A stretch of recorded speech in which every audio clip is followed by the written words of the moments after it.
Diduga akibat korsleting listrik, satu unit rumah semi permanen ludes terbakar. Akibat kejadian ini, pemilik rumah mengalami kerugian hingga ratusan juta rupiah.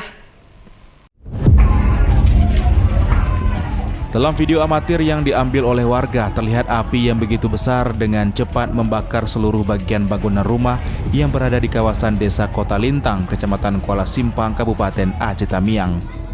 Dalam peristiwa kebakaran yang terjadi ini, diduga api berasal dari adanya korsleting listrik pada bagian atap kamar yang berada di lantai 2 bangunan rumah semi permanen tersebut. Kencang angin dan banyaknya barang yang mudah terbakar mengakibatkan api dengan cepat membakar habis seluruh bagian bangunan rumah, sehingga tidak ada satupun barang berharga yang ada di dalam rumah berhasil diselamatkan. Api sendiri baru dapat dipadamkan 1 jam kemudian setelah 5 menit kendaraan pemadam kebakaran milik pemerintah Kabupaten Aceh Tamiang tiba di lokasi. Pemilik rumah Sukidi mengatakan jika saat terjadi kebakaran dirinya sedang tidak berada di rumah sehingga tidak ada satupun barang berharga yang bisa diselamatkan.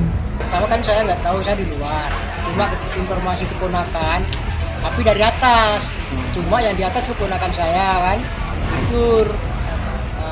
Tahu api itu udah besar, keponakan nggak siap untuk memadamkan karena besarnya angin dan kemana-mana untuk memadam kebakaran akan terlambat sedikit. Samping itu karena jalan sempit. Sementara itu, akibat kejadian kebakaran ini, pemilik rumah ditaksir mengalami kerugian hingga ratusan juta rupiah. Dari Kabupaten Aceh Tamiang, Muhammad Alfi, iNews melaporkan.